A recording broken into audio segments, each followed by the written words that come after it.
We got some loose pieces here from Batwoman Unmasked, as well as Page Punchers Supergirl, and then the head from Mrs. Invisible, whatever, what's her name? Sue Storm, from the Marvel Diamonds Select characters, and those are going to be put together to make Maxima. So, main plan of action here is to get this girl's hair to be red, and I'm not sure if I'm going to darken her lips, but I might.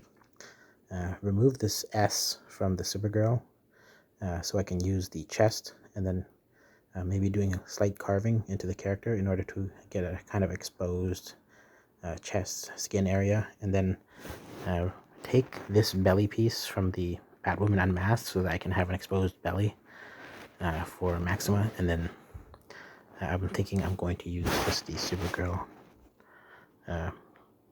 pelvis area painted green and red.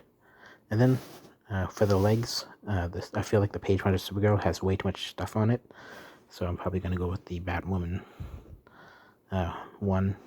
And the only thing I have to worry about basically is just the boots, where the little extra bits hanging off here. And so that's the current plan. I wish there was just kind of more plain characters in the McFarlane lineup, but there aren't, and so this is what I'm working with. So I've got this, I can't remember the name of the Page Punchers Supergirl, or the infamous Supergirl, and so far I've made some adjustments. So I've done some little padding using the clay, and I also cut part of her boot off, and I'm probably going to patch this little crevice here. I don't know if you can focus that yet.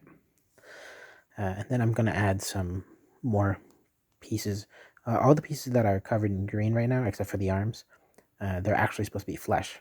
And the thing is that this Page Punchers Supergirl has so much texture on it that I had to choose between either sanding it down or covering it up. And so I've decided maybe I should cover it up, and then I could put some green stuff. But yeah, and then after that, I'm just going to paint it, and then hopefully it looks okay. I gotta do shoulder pads as well. So these are the painted pieces for my Maxima. I have to seal it with acrylic sealer, but for those sections that are kind of like avocado green, that was supposed to be kind of a silver marker with a yellow light wash over it, but it didn't work this time. It's worked before, but I don't know why it didn't this time. And so it just kind of looks weird, and so I want to make sure it's kind of a gold colored before moving forward. So I got some gold paint, and so it went over the old one, which is kind of like the old one was kind of like a Sharpie. It was like a metallic Sharpie, and then I painted over it with yellow and tried to wash it in order to make the silver Sharpie appear gold, but it didn't work. It just turned out kind of weird green, and so I bought some gold paint, and it's like a metallic chromey kind of paint, and I just very lightly brushed it on. And at first I was like, it kind of looks like kind of like the green with some sparkly yellow on it, but then after I finished covering it all up, it came out and looking pretty gold, and so I didn't have to do too many number of coats, and I like it. It worked out really well. So this is the final Maxima figure. It's using the head of Sue Storm and the body of Page Punchers Supergirl from Injustice, I guess the video game. This one kind of came out looking a little bit sloppy, and that's because I had to do so much modification to it. But I'm happy with the gold paint I bought. I think it works really well. And overall, I think this figure is pretty good. I can't turn her head because the hair doesn't allow for it. And so that's one of the downsides of using this head. And to be honest, that's the way it was in the Sue Storm figure as well. You basically couldn't turn her head. So I don't know if there's a better solution. Maybe we should start accepting female figures with hair. Actual, like, fake hair that can move, kind of like dolls have. And then also, her shoulder blades are deceptively, they're fragile. And that's because the hair got in the way. I couldn't make this symmetrical and a proper shape for her, what do you call those, the shoulder what do you call them? I can't remember the name of them right now.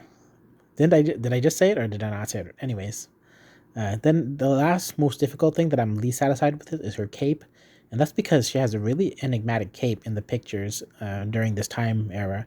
It's like some kind of ribbed or pleated fabric, and so for now I just used some muslin, which is kind of, I dipped in yellow paint and washed it yellow.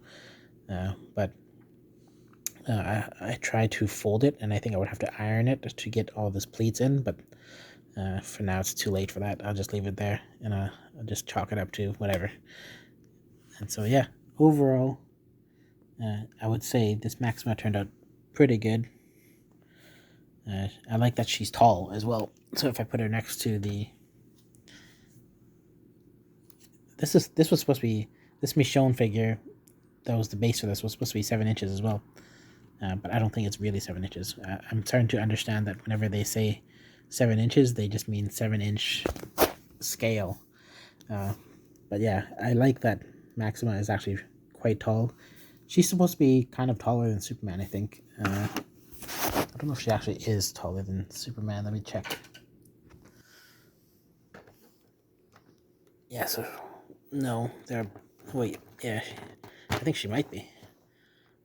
Well, she should be slightly taller than Superman, according to the comics at least. But yeah, I guess that's it.